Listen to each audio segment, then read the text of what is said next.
See, they ain't ready for that. They definitely not ready for that. Is that a real song? Oh, yeah. Is that a real song? Yes, I made that up. Oh, you just made it up. Okay. We do the same thing, man. We made that up. Seriously. We get high and we make up songs. On the spot. Yo. What's everybody do that. Good, everybody?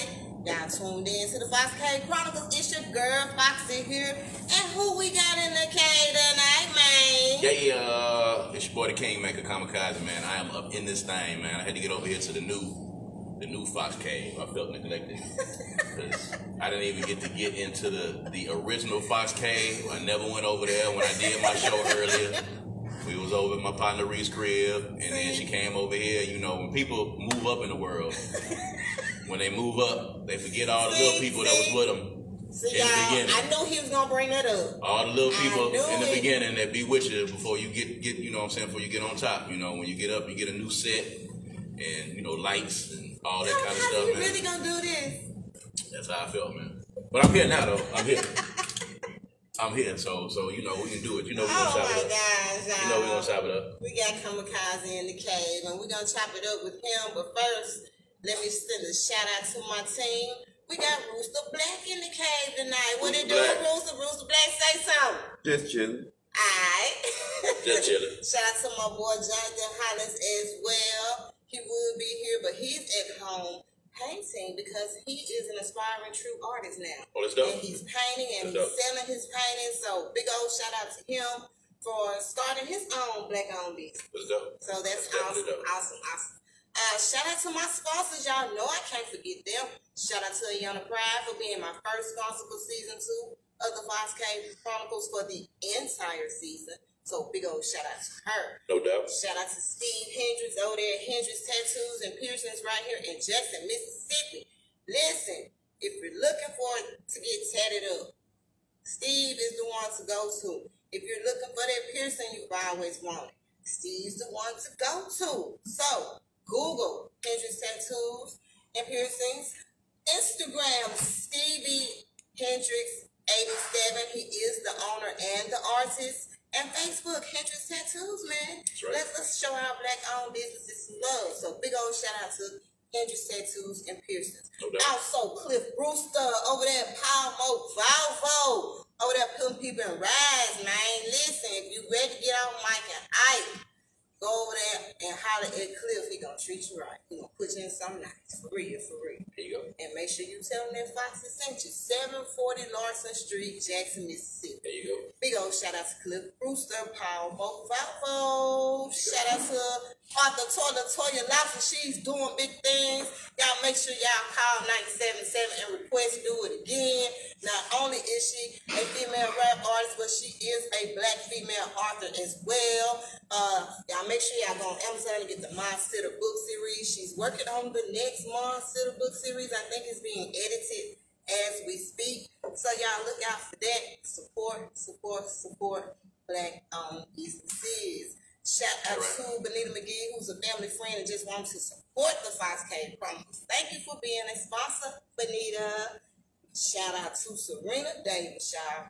Over there at Paradise Skates and Events, 2460 Terry Road, Suite 1600. Listen, Lip Sync Fridays. They got that going on. Doors open at 9. Show starts at 11. Go on out. Have a good time. Paradise Skates is bringing you fun, entertainment, in a safe environment, y'all. Go to Lip Sync Friday, chill, relax, win some money.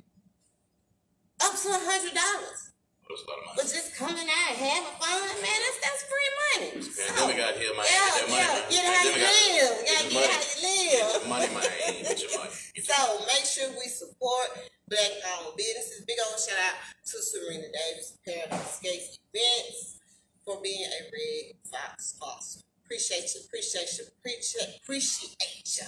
I took the A off. For real. Appreciate you, like we say. Big old shout out to OG Snap, my homie, for being a Red Fox sponsor. Y'all look out for Reloaded Life Without Parole. It's coming soon. It's dropping soon. He also has a video shoot tomorrow.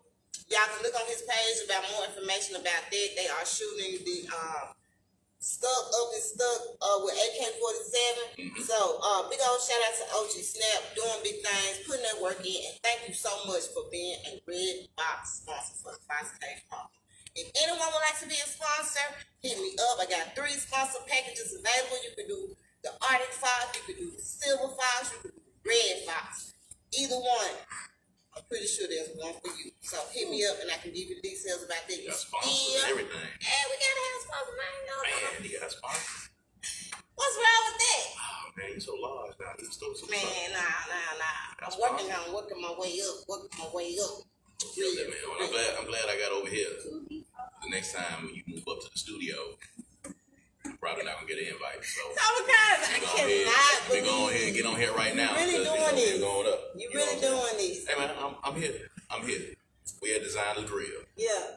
We here. Shout out to my sponsor, man. So we gonna jump on after this interview. Let's do it. Let's get into it. Let's do Let's do it. Kamikaze, where are you from? Because see, the new viewers, and speaking of the viewers tonight, y'all, we are accepting. We will be answering questions from the viewers. If you have any questions that you want to ask while we're doing the interview, put them on there. And Rooster Black, he's behind the camera and he's ready. So I like questions, man. Y'all ask questions. Any questions from keep the the conversation viewers? going. Send them Anything in. y'all want to Ask ask? Kamikaze anything. He's open to anything tonight, y'all. Ask whatever, man. I like anything. There you go. For real. It's a no one. Anything remix. Coming soon. Yeah. So Kamikaze, give us a little bit about your background. Like, where are you from? I mean, for those that don't know, I am from the mighty Jackson. Jackson as fuck, as you see on the shirts right there. You know what I'm saying? Shouts out to the Cooney Collective. www.cooneycollective.com, by the way. Born and raised in Jackson, man, on the mighty north side, north. Oh, really? So, North, huh? Yeah, north side. Okay. From the north side. You know what I'm saying? I've stayed on all sides of the city, but, you know what I'm saying? I was born and raised on the north side, currently staying on the north side. The sun always shines on the north side. You don't big. The sun shines everywhere, to be exact. Shines much brighter on the north side. Much brighter on the north. And those of us on the north know that. We are blessed and favored on the north side. That's how I go. So, Kamikaze, has music always been a passion of yours, something that you wanted to do? No, it hadn't, actually. I didn't start doing music until I graduated college.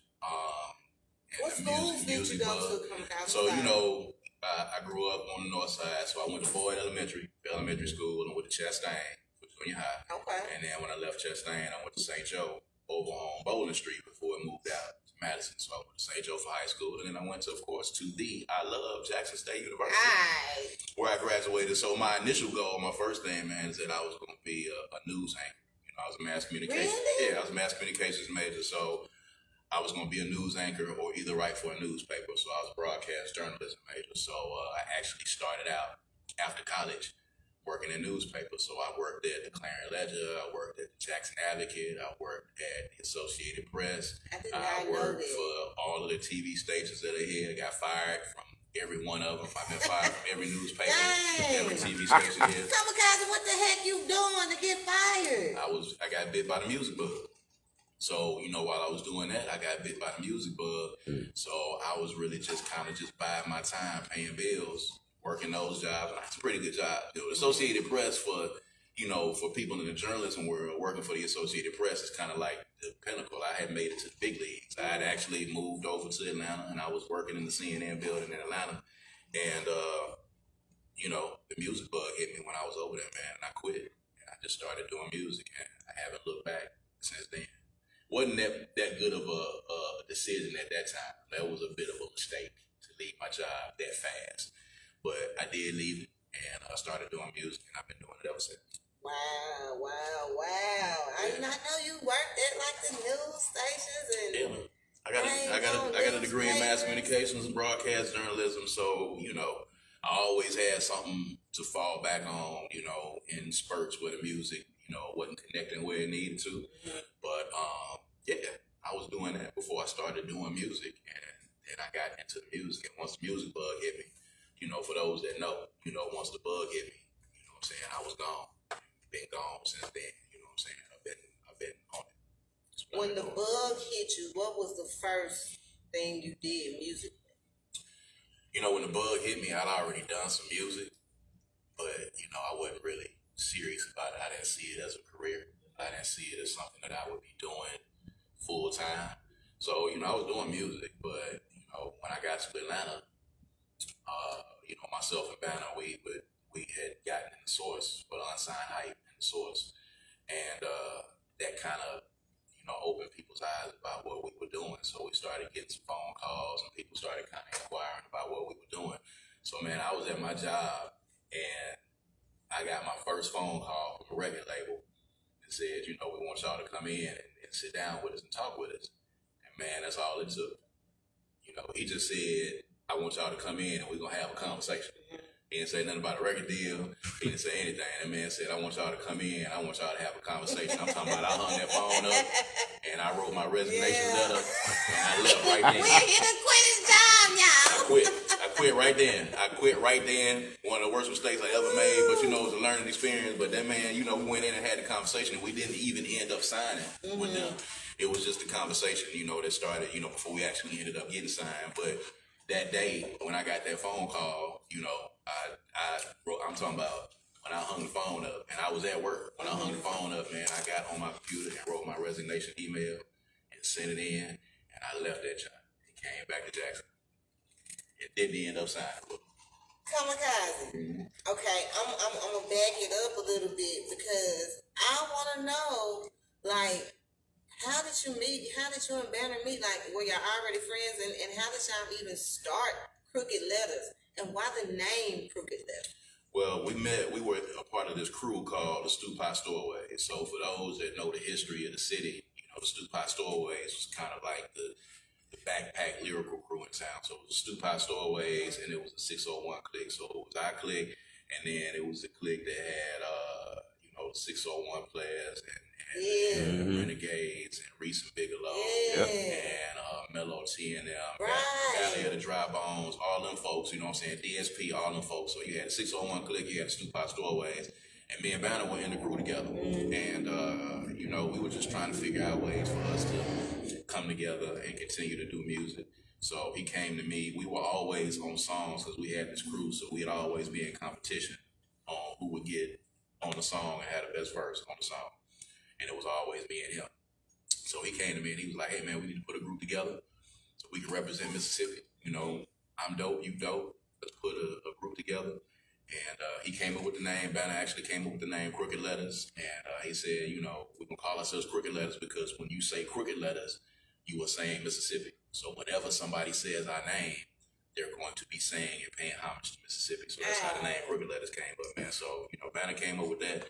We got together as a group. I think we did our first demo with Freddie Young. We did 4 songs on that demo, and that demo was the demo that got us in the source for Unsigned Hype, and that demo was the demo that got us our record deal with Warner Brothers and Tommy Boy. So we actually, the first 4 songs that we did together as a group, we ended up getting signed off those songs. So actually, if you listen to the Gray Skies album, that was jamming on my mama. Most of those records on the Gray Skies album was records that we did as demos on Banner's 4-track. They went straight from the 4-track, straight into the board, straight into the mixing thing, man. So that's how good that man was on the producing side and on the engineering side, that we were able to take that quality that we did on the demo. And shouts out to Freddie Young too, because everybody that's ever recorded has been over at Freddie Young's studio. But we did that, ended up getting the deal, man, and that's kind of how that all came about.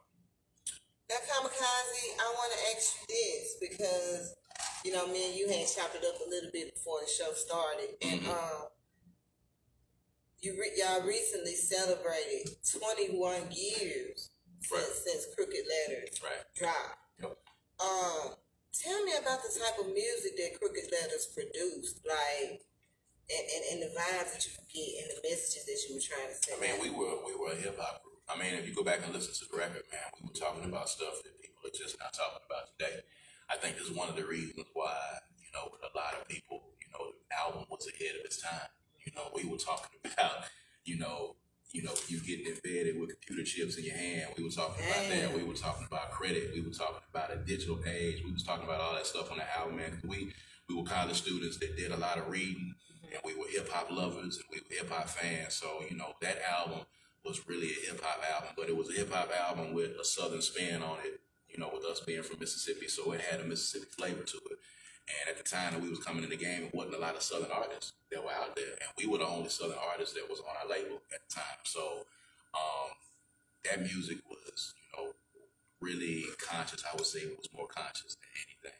And it was more hip-hop than anything. Of course, as we progressed into our solo careers, we started doing some other stuff. But the basis of what we did, that Gray Skies album, if you go back and listen to it, it came out on April 20th.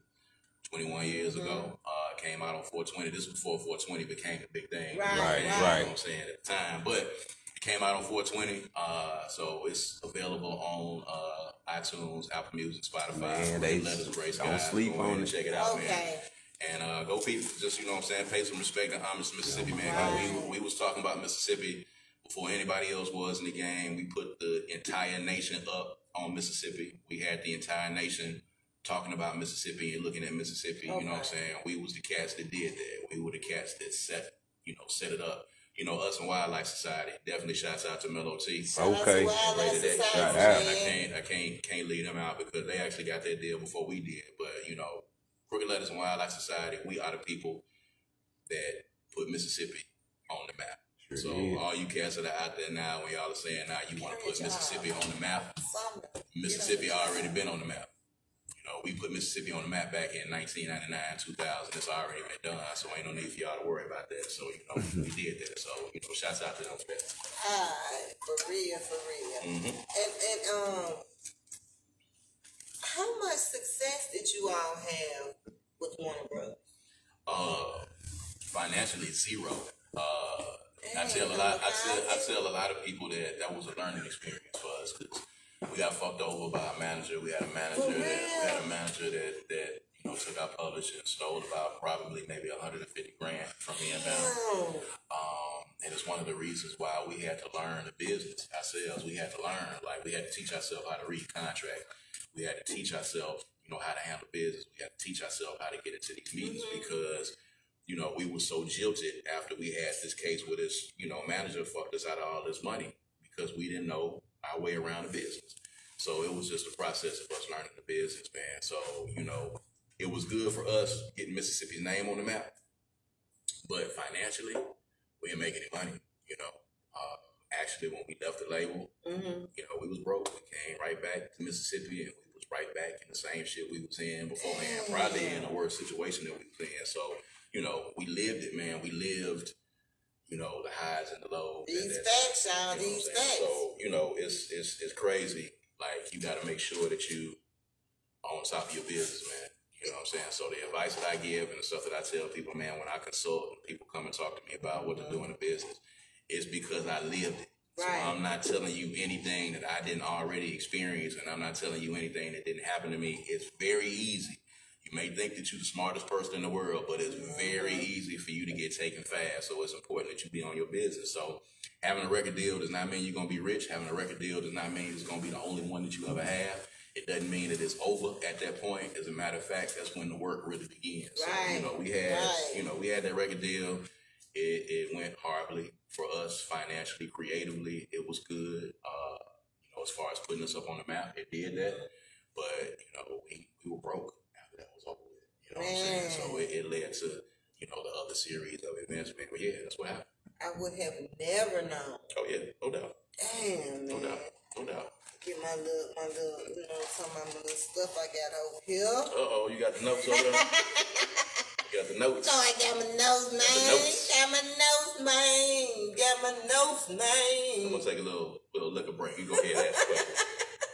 That's gonna be my new song. Got my notes, man. Dropping soon. Got your notes. I'm dropping so many singles, y'all ain't gonna be able to keep up with me. I'm on this brown, y'all. I told y'all earlier I was gonna be on this brown.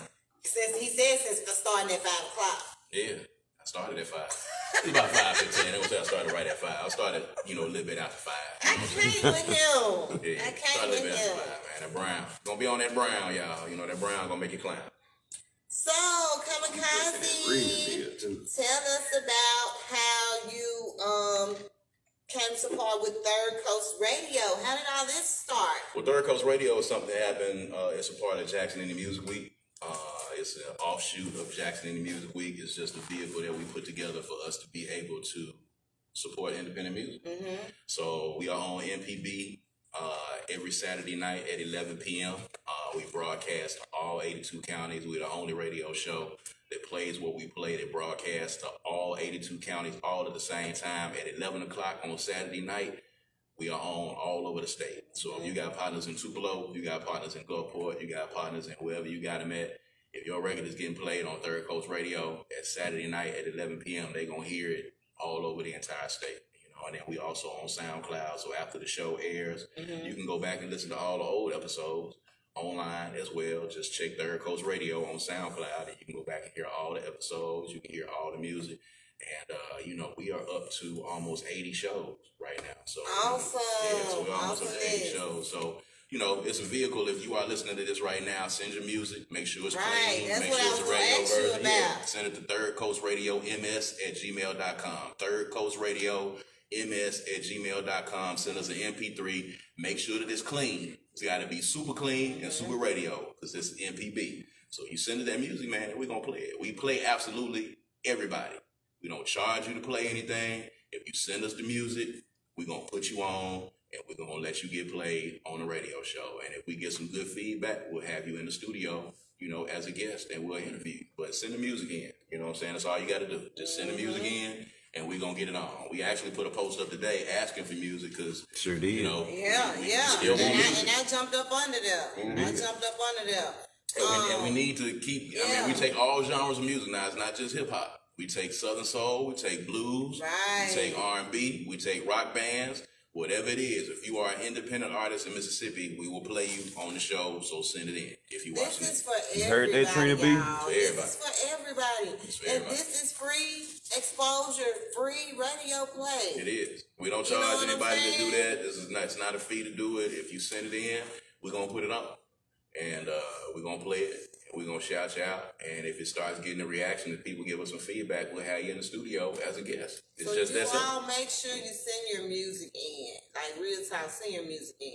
It's just that easy. And why haven't I been a guest on Third Coast Radio? We're going to have you on.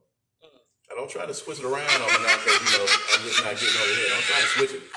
You can't switch it on me. Baby, I can't switch it on you. Switch it on me. Because I'm in season 2 and Well, we ain't got no seasons. We just run. I'm in season 2 and I still ain't alright. We're gonna get you on there. We're gonna get you on there. We're actually gonna do a show on folks that, do podcasts and do shows around here so the artists can know different places where they can go and be seen and be heard. So because the media is a part of it, isn't it? Oh, absolutely. It's a huge part of it. It's a huge part of it. So, we're gonna do that so people can know to come to the Fox Cave and come over here on the new set. Y'all gonna get a chance to be on the new set. See, he's so petty. He is so petty, y'all. Tell us about Jackson Music Indie Week. Well, Jackson Indie Music Week is a 7-day music festival. We're going into our 6th year.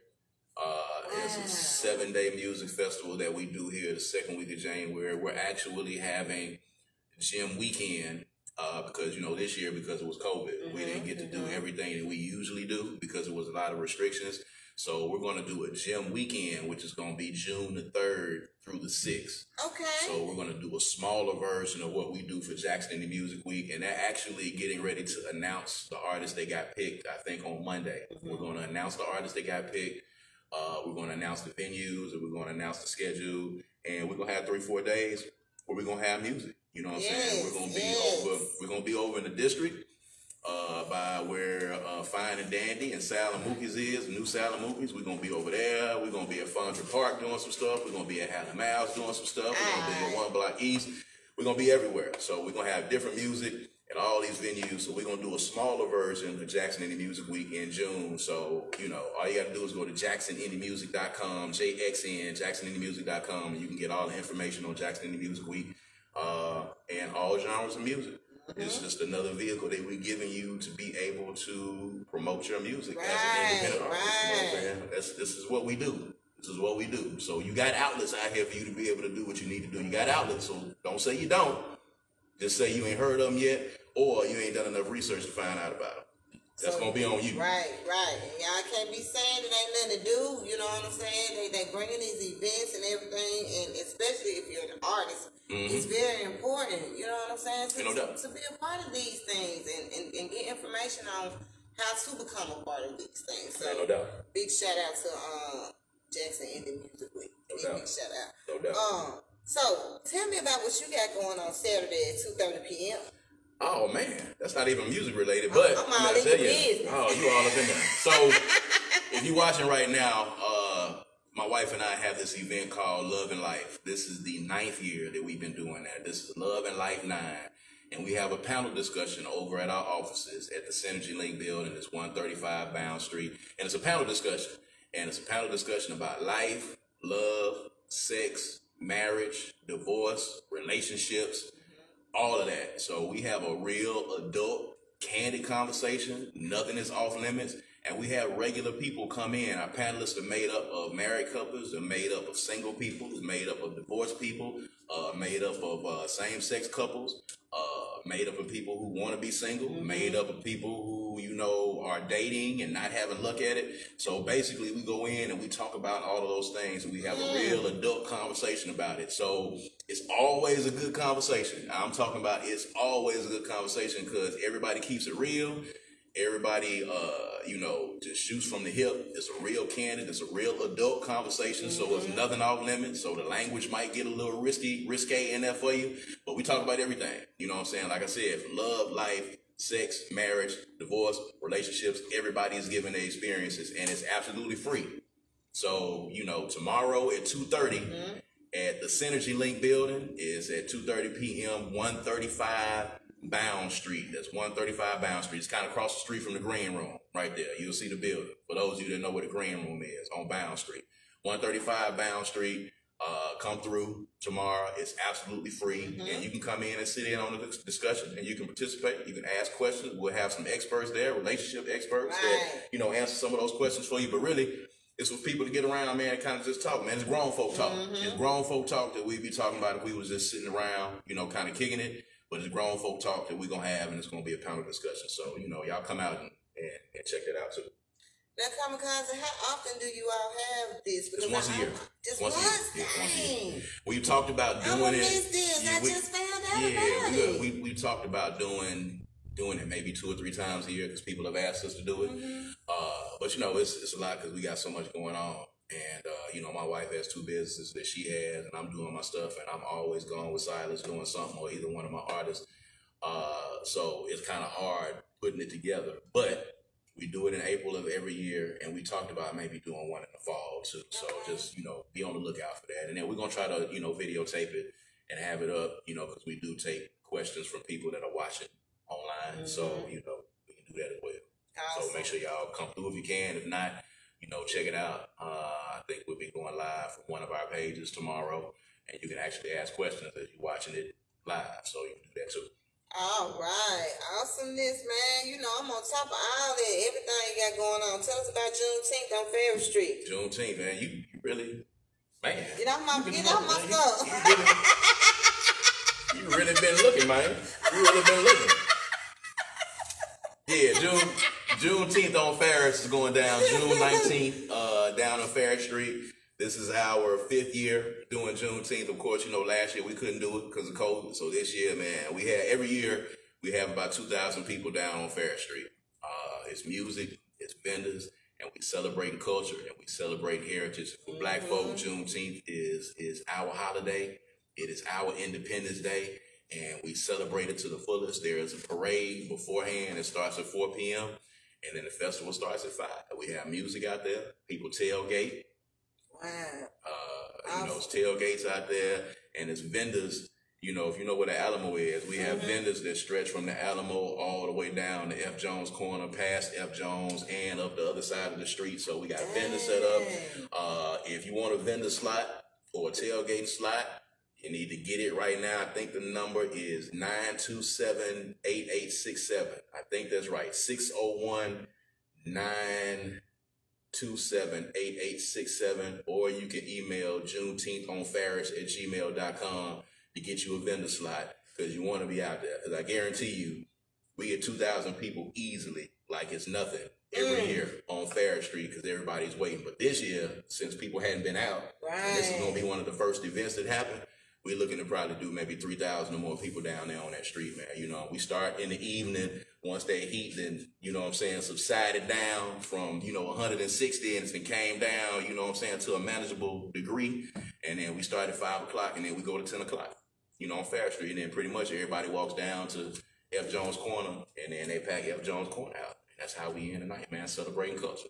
All right. So y'all, it's plenty of events coming up. So a lot of events. Let's support and come on out, y'all. Always somebody ain't nothing to do, Oh, it's plenty to do. It's plenty to do. It's plenty to do. Just get out and do it. You gotta look, man. Ain't nobody coming to your house, man, and knocking on your door.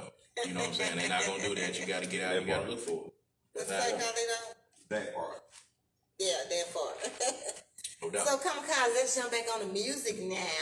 Okay. Let's get back on the music. What's your take on Mississippi music? I think Mississippi music, and I tell people all the time, man, Mississippi, this generation of artists in Mississippi right now is the most talented generation of artists that we've ever had.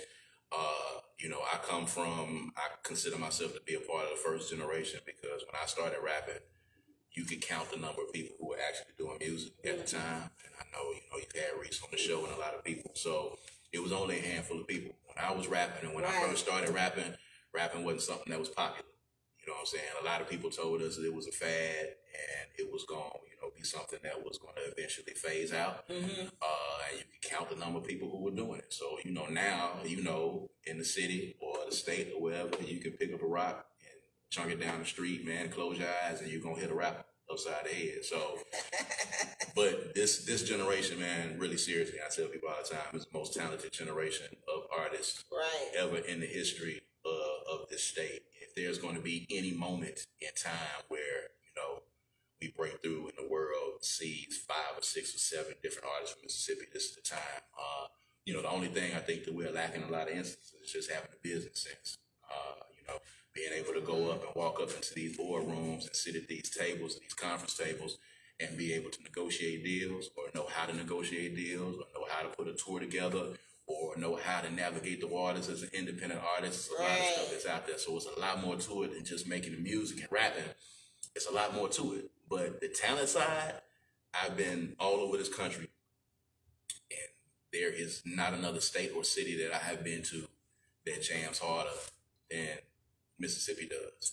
You know what I'm saying? There's not been any places that I've seen jam harder than Jackson, Mississippi. I will put cats in Jackson up against anybody. I will put cats in Jackson on stage in the live shows up against anybody. We've been on the road and we have performed all over the country, and there's nobody that touches us. Mississippi is the birthplace of America's music. We are the mecca of America's music. So we do this better than anybody because it's in our blood and it's in our soil. But at the same time, work ethic for a lot of people, business sense for a lot of people, the knowledge that they need for a lot of the artists needs to connect with the talent at the same time. So right now, we're in a process and I try to do my part as much as possible to educate the artists on what they need to do on the business side so they'll be prepared when that happens. When the talent meets the business, that's when good shit happens. Exactly. We are taking questions from the viewers, so if you I got some questions. Y'all got anything y'all want to ask Kamikaze, shoot them questions in. We got Rooster Black behind the scenes, and he's ready to let us know what y'all want to ask. Kamikaze, tell us how in the heck you became Dear Silas's manager. So, it's kind of an interesting story, but not really. But, when I finally decided that I was done being an artist on the artist side, I wasn't done with music. I got bit by the bug. So, I'll never be able to give it up and never be able to not be a part of it. But I knew that I had said and done everything that I could do as an artist. And, for those that understand that moment in time, I was satisfied with my career. I had done everything that I could possibly do. I've been all over the world. I made money, lost money, done good, bad, ebbs and flows, valleys and peaks, all of those things. And when I figured out at that point that I had done all I could do there, I wanted to continue. So how can I continue? Well, I can continue by giving my knowledge and wisdom to some of the other artists that are out there. Right. And I wanted to start getting into the management game. So first thing I said was, it's like the first artist that I manage gotta be dope, and I gotta win on the first artist that I manage. Right. So for about a year and a half, I looked around, I listened to music, I watched videos, I went to shows, and I just sat in the back and I watched a lot of shows and I watched a lot of videos and I did my research. And Silas kept coming up, and I kept watching what he was doing. And I was looking for somebody who, wasn't on the tip of everybody's tongue in the city. I wasn't looking for somebody that everybody was already talking about. I wanted to get somebody that was an underdog. Exactly. And then B, I wanted to get somebody who I saw was versatile and very talented and had the potential to be great and had the potential to really follow a plan if we put a plan together and work it. So I saw a video with Silas out of the reservoir, and he had a song called On God, and he was playing the trumpet and he was rapping. And I went and did a deep dive and all of the stuff, and I was like, this dude is dope. He's really dope. So I called him up on the phone, and I'm going to tell you how the universe works. I called him up on the phone, and we met for the first time at Cups in Fondren. And, I've been at Fondren, staying at Fondren for about 10 years now. So we met in Cups in Fondren, and we had a conversation. The second time we met, the second conversation that we had, he gave me the directions to his house, and I put his address in my GPS. And I drove out of my driveway, got to the stop sign on my street, and turned left. And the GPS said, you are at your destination. So it turns out that Silas was staying across the street from me. Man, stop. The entire The time. Whole time. So he had been staying across the street from me the entire time, and he had been right there. And we ended up, meeting, and he ended up working together. That's so it was crazy. So, at the time, he was playing on a cruise ship. He was playing in a band on a cruise ship, playing trumpet in a band on a cruise. And he left for 4 months. And he was out at sea for 4 months. And I told him, look, didn't sign any paperwork. We didn't do anything of the sort. I said, man, give me 6 months to change your profile. Give me 6 months to get you out there and work you out here. Give me 6 months to help improve your position in the game. And if I do that, then let's form a longer relationship. So he left. By the time he came back in 4 months, man, he dropped a mixtape before he left. By the time he came back, I had the mixtape bubbling. When he got off the ship, very first thing I had for him, I had him a show. He opened for Kevin Gates at South Street Live as soon as he was here. And he dropped another mixtape. And then we just started working. And we sat down. That's why I tell everybody, we sat down at the table and we said, we're going to put this 5-year plan together. And I was like, this is what we need to do here and here. He put his input in and said, we need to do here and here. Put a 5-year plan together, and we worked that plan. And we worked that plan and worked that plan. We watched it and we followed it. And no matter what happened on either side or what happened at any point, we stuck to the plan and stayed focused on the plan. So the plan was, in 5 years, we're going to have a deal. And it wasn't, maybe we'll have a deal, and it wasn't if we're going to get a deal. We wrote the plan. In 5 years, if we do this like this, we're going to have a deal. Right. And it turned out that in year 4 of the plan, we ended up getting the deal. So I tell everybody, if you plan your work and you work your plan, it will get you to where you need to get to. You just have to have the right plan. You have to have the right people around you to be able to happen. So we were able to get a deal from right here in Jackson, Mississippi. We never left. Never moved anywhere, never went anywhere. We stayed right here in Jackson, Mississippi, and we had 5 record labels to fly into Jackson, Mississippi that were trying to sign Dear Silas. And we ended up going with RCA, and and the rest, as they say, is history. So Dear Silas right now has got 2 deals, being right here in Jackson, Mississippi. RCA, Sony, and now we were Universal. We've been able to get 2 deals by being right here in Jackson, Mississippi. So, if I say anything that y'all take away from this interview, you don't have to leave Jackson and you don't have to leave Mississippi to get on. You don't have to leave Mississippi for people to notice you. If you build it, they will come. If you got quality music, they're going to come find you. I don't care where you at. If you jamming and you got a plan together, they will come find you. It doesn't matter if you are in the backwoods of Midnight, Mississippi. Where they located? These folks that's in the Delta. Shout out to my folks in the Delta. Like real talk? Real talk. Dang. Real Midnight Mississippi. But it doesn't matter where you at. If you dope and you are, saturating the people and the people are talking about you, if you dope, man, they'll take a plane and they'll go from a plane and get on a wagon, and they'll go from the wagon and they'll get on top of a horse, and they'll go from a horse and they'll walk. They'll find you in the backwoods, wherever you at, if you on top of your shit. So don't let people tell you that you gotta leave Jackson, because you don't. Don't let people tell you gotta leave Mississippi, because you don't. We've done it twice, and we've done it from right here in Jackson, Mississippi, and we're gonna continue to do it. And I think there's a lot of other people that can do it from right here as well. So there's that. All right. Now, Kamikaze, I'm gonna jump off the music scene onto another subject real quick. Okay.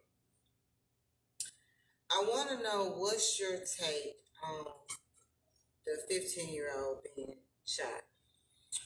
I mean, first off, it's a tragic event all the way around. But what I think happened is that adults failed their child. There were adults that were out there on the scene. There were adults who were participating in the foolishness. I think, it was a man that came out there. I think that might have been her father. They came out there that actually kicked one of the 15-year-olds while she was on the ground. Are you kidding me? Yeah, so if you look at the video, and I haven't seen the whole thing, all I know is that by the time the police got there, the situation had gotten out of hand because the adults were trash. They were trash adults that were out there that did not stop this from escalating. When you are an adult and you are around children, this is not supposed to be happening. And I know it happens a whole lot, but I don't care who you are. I'm a parent, and I've raised 3 grown kids, and I have an 11-year-old too as well. But, I don't care what the situation is. You don't have no business with your grown ass going out there getting involved in no fight with children. You're supposed to have your grown well said. You're supposed to have your grown ass out there breaking that shit up. Right. You're supposed to have your grown ass out there telling the other kids to get their ass off of your property. First of all, if you are a parent, it ain't no reason in the world that you're supposed to be teaching your kids that they should be going on other people's property to fight them in the first place. Because for real, in most cases, a lot of cases, you go on some people's property, they're not going to make it back to the house. So you trespass. Yeah, because they're trespassing. You know what I'm saying? And Ohio is a stand your ground state. So in a stand your ground state, you have the right to defend yourself. So if you were coming on my property, with this foolishness, and you got grown-ups that are out there that are participating in the foolishness and didn't stop it, by the time the police got there, it's no telling what he walked up on. Now, I do feel like he should have been able to de-escalate the situation. I feel like he should have been able to diffuse the situation. I don't agree in any shape, form, or fashion with him taking her life. But at the same time, it shouldn't have got that far. And it shouldn't have got to where it got to, because those adults that were out there should have stopped it. Keep her inside, get some control of the situation, be a damn adult, be a parent. And I hate the fact that she lost her life. And she lost her life because of trash adults. And if the trash adults include the police officer, then you can include him in that as well. Yep. But, if people come up to your house, trying to fight you, they come up looking for a fight, as an adult, as a parent, or as the adult in the area, you were supposed to be diffusing that situation. It wasn't supposed to get that far. It wasn't supposed to happen. And I've seen too many talking about it, and I don't care who you are. Stop taking y'all asses up to the school and taking y'all asses behind the school and in front of your yard, and stop getting in fights with your kids' friends. You look like a damn fool, grown-ass fool, out there fighting kids, children. I don't care who it is. If your child can't fight, then you need to teach them how to fight, or tell them to stay in the house. Okay? If they can't fight, just leave them around, because I don't want anything to happen to my babies, and I know nobody out there wants something to happen to their kids. But if the kids can't fight, then you need to be a parent and make sure that they stay out of harm's way.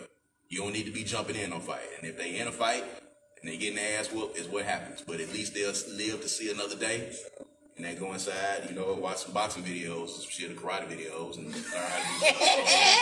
I don't know what you're going to do. You know what I'm saying? Some folks' kids can fight, some of them can't. You know what I'm saying? It's the way it works. It is what it is. It is what it is. But see, the biggest thing is kind of like how it was when we were younger, man. You go outside and fight and you get your ass whooped. You know what I'm saying? It just is what it is. Right. You might, niggas these days don't want to take losses. Yeah, people ain't gonna take no losses. They don't want to take losses these days. And so that's what pretty much these parents out here just, they want to glorify the fact that, First of all, it shouldn't be no conflict anyway. If you talk to your child better, like I avoid a lot of my conflicts back in the day because my mama always told me, you know what I'm saying, some shit just ain't worth entertaining. Right. No, it ain't. I mean, you know, and I was told too that if you go looking for trouble, sometimes you're gonna find it. Right. So, you know, if you and 4 other girls come over to my house and y'all looking for some trouble, you know, and I know the 15-year-old had a knife, but y'all came up on her property. So you come on my property trying to jump me, you gonna get it how I give it. Because I gotta protect myself. Because I gotta protect myself at the end of the day. Now the police officer didn't know that because the trash adults that was out there and they trash, they didn't say anything, didn't jump in, and then you know the dad, you know, is on camera out there trying to kick one of the 15-year-old girls in the head when she was on the ground. So, you know, it's a whole series of events that were wrong in that event, man, and I hate that it happened. You know, it happened on the night of, you know, the George Floyd verdict. But, you know, man, we got to be better parents. Right or wrong, a grown ass man kicked my 15-year-old girl in the head. Boy, he finna lay down. You know, I mean, that's what it is, but, you know, it shouldn't have got that far. I'm just saying in the fact that a grown ass man going to kick a 15-year-old girl in the head. My little girl 15, so I'm saying if my little girl got into a fight with somebody, Lord, it ain't gonna happen because she you ain't you know, supposed to she take your raised ass over well. there. You're not supposed right, to take she your know ass better. over there. But had that been that case and a 15-year-old man kicking my baby in the head, oh yeah, you gonna lay down. That's crazy. Kamikaze. Let's touch on the PPP loans foolishness. You talking about all kinds of shit on here, man. Let them folks get their money, man. Get your money. Get your money, man. I don't mind. I don't care, and I'm not a hater. I put it to you like this. You know, this country has, you know, been fraudulent with us for the entirety of our time in this country. You know, so we have a government that, you know, at one time didn't even consider black folks to be, you know, a whole person. We were 3/5 of a person. So our history with this government is not one that's good anyway. So in any instance, I feel as black folks that we can get some money that we got coming to us. I want you to get it. You know what I'm saying? And if you get away with it, fine. If you don't, fine. But my stance on it is I have no problem with anybody out there that applied for it and got it. Because for me, if you did get it, I consider it to be reparations. That's what I consider it to be. So we are owed that, and we might not get our 40 acres and our mule that we are supposed to have gotten that they promised us all those years ago. So if you got 20 grand I'm still or 30 waiting on stacks, mine, 30 stacks off of that PPP loan, I want 150,000. just make sure you do the right thing with it. Don't do anything stupid with it. Do the right thing with it. Invest it, put it together, do whatever it is. But I don't have no problem. I don't care if you got it. You know, what you got going on, it ain't no business of mine. You know what I'm saying? I mind my business. You know what I'm saying? If you man it good, that work part. with it. Don't be out there flossing it and flaunting it, because, you know, if they come get you, you gotta have, you know what I'm saying? If they come get you, you're gonna have to go with them, because you know you did it. You know what I'm saying? You're gonna have to go and go with them. When they come knock on your door, go ahead and hand your wrist to them, let them go ahead and put them cuffs on you, go ahead and go, because you know you did it. You know you did it. But, you know, just try not to get, you know, make sure, you know, hey, it's like that every day, man. It's like that every day. It gets out there. You know what I'm talking about? I got a question on the screen. From, Jason Barnett says, how many artists does the label manage? Jason, Hourglass manages 2 artists right now. We manage Dear Silas, who is with Universal, and we manage a female MC out of New Orleans named Allie Baby. And she's about to come out pretty soon, man. And I try to keep the number of artists that, you know, we have very, very low, because managing artists is a very tedious job. And you can't have too many people. You know what I'm saying? If you got 3, 4, 5, 6 artists, there's no possible way that you can give all of them the attention that you need. So when I'm managing artists, I want to make sure that they get my all. I want to make sure that Allie Baby gets exactly the time and effort that I gave Dear Silas for Dear Silas to get to where he is right now. I want to make sure that she gets that same amount of time. So as we're getting Dear Silas, you know, as he keeps going and reaching those heights, I want to get her into the same position. So in order for me to do that, I got to be able to give her the same time, give her the same plan, and do the same thing. So, I mean, I'm not going to go above and beyond 2 artists ever at a time. I do have other people that work with us with the label. So we do have other artists that we consult with and that we work with. But the ones that we actually manage is Dear Silas and Allie Baby. So, you know, we're looking to expand, you know, and I'm also looking to find people who are interested in getting into management, so that we can build up managers. You know what I'm saying? Everybody, you don't have to rap. Everybody don't have to rap. There's a lot of careers in music that you can do and be a part of without rapping. So, you know, if that's not your thing, or if you tried rapping and it's not working for you, there's a possibility that you might have the chops to be a manager. So we want to try to train people to be managers as well, because we got to have those people in the game too. So I want to be able, we have people that intern with us that we are teaching the game of management as well. So, you know, we working, man. We working, but I'm going to keep that number really low. It's going to always be 2, you know, because it takes a lot of time. And I really promise you, I wouldn't have time to really give everybody the time they need if I had more than 2 people right now. Is there any chance that we can get Allie Baby on the show when she get ready to come out? When she get ready to drop in due time, we're going to get her over here. We got something coming up real soon. You know, the pandemic is now over. People have been waiting, so people have been asking, you know, when Dear Silas is going to do a show. We had a tour planned, and we had a show for Jackson planned back in March when the quarantine happened. So be looking really soon for that announcement, because Dear Silas is going to be live in the city. And when he's live, Allie Baby is going to be here, and, you know, we're going to try to get over here with you while she's here in town from New Orleans, man. So we got to get her in the place to be. Backstage passes. You know we got you. Backstage passes. You know we got you. You know I'm gonna take care of you now when you come. You know what I'm saying? I ain't gonna move sets. Not hard. Kamikaze, shut up. I'm just ready to do my stuff. You gonna have your Kamikaze, pain. why you so petty? I'm just saying, man. I'm just saying. I'm gonna be over it Why by the time are you we so get through petty? this. I'm gonna be over it by the end of the interview. But during the interview, Well, this I'm man is so serious. gonna have to keep reminding you about me not getting my invitation when you came. Tell us about the clothing line. Shoot. Clothing line is the Kundi Collective, the Kundi Collection, man. We have a design for your state of mind representing royalty, culture, and power. You go to the website, www.kundicollective.com. It's www.kundicollective.com. On Instagram, we are Kundi Collective. On Facebook, we are Kundi Collective. So we got a lot of different t-shirt lines, man. This is one of them. Where you representing Jacktown, you know what I'm saying? We got the Jackson as Fuck shirt. This is one of the very first shirts that we did right here, like 3 years ago, that I just brought through to the Fox Cave Chronicles. Reject regular rap, but we got a lot of different t-shirts, a lot of different designs, man. We probably got about 20 different designs. So if you go to the website, kundicollective.com, KUNDICOLLECTIVE, kundicollective.com, and you'll see all the designs on the site, man, and get you something, man. Yeah. We representing on that real tough, man. So, yeah, please do that. By all means, please do that. Okay, Kamikaze, we've talked about just about everything. And I mean everything. There you go. It's just shirt. That's them high songs. Kamikaze, stop. It's the high song. Kamikaze. Yep. I'm finna get to what you made the post about. Shit, time for the ratchet shit, man. They finna start sharing now. 10 worst rappers. Hey, Kamikaze, what in the hell made you want to make that post? let me tell you something. And I made that post for a reason. In Jackson, man, Oh, shit. y'all niggas really love mess, bro. Y'all love Speak mess. on it, speak and y'all on it. love controversy. And that a lot of times is the only reason why y'all are even tuning in to shit is because you think somebody finna get on video and, you know, go hard.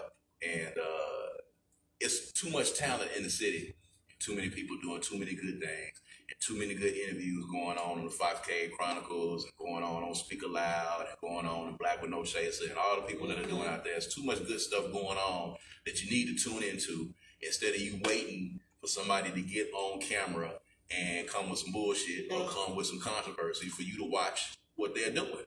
So when I put the post up, I was really kind of playing, but the post really started getting so much traction and people started coming under the post like they was finna come on and check out the show. I was like, wow. So for like 10 minutes, 10 minutes, I said to myself, do I need to come on here and point out 10 whack rappers and point out the 10 worst rappers in Jackson?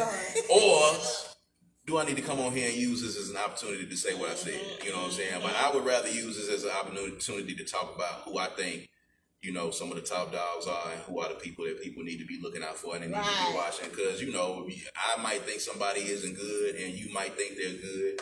I don't try to quantify, you know, good. I try to check the data, you know, and I'll look and see what they're doing and I'll look and see what their fan base is. Because it's a lot of people who I consider to be not good who I am making money right now. So, you know, it really ain't for me to say everything is a personal opinion.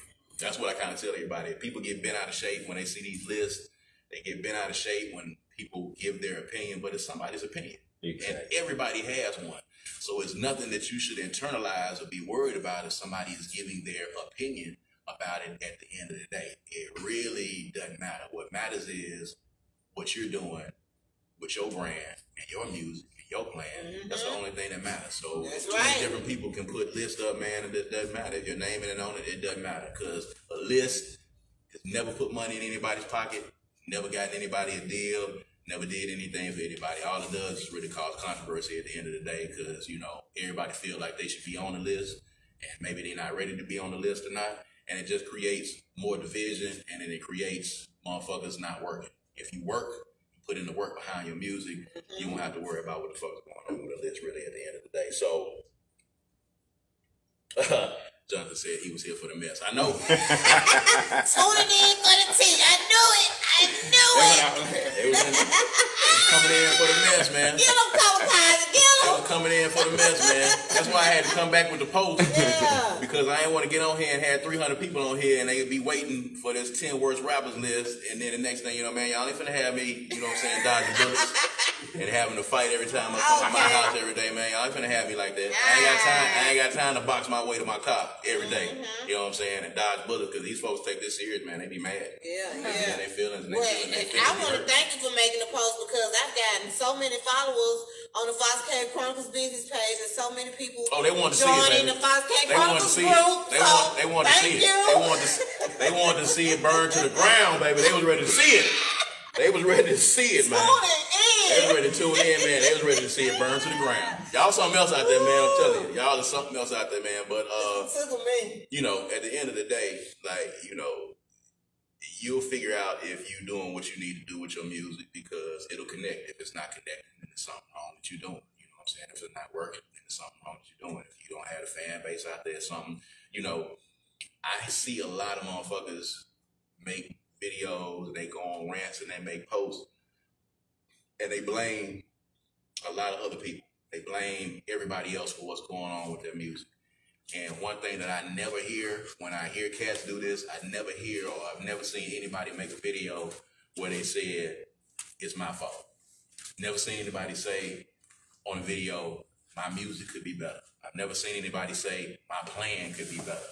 I've never seen anybody say my team could be better. Every time they get on the video, they say it's the DJ's fault, or it's the city's fault, or it's the club's fault, or it's the business fault, or, you know, it's Facebook's fault, or it's this nigga fault, or it's that nigga fault. I've never heard anybody say it's my fault. If it's your music, nigga, it's your fault.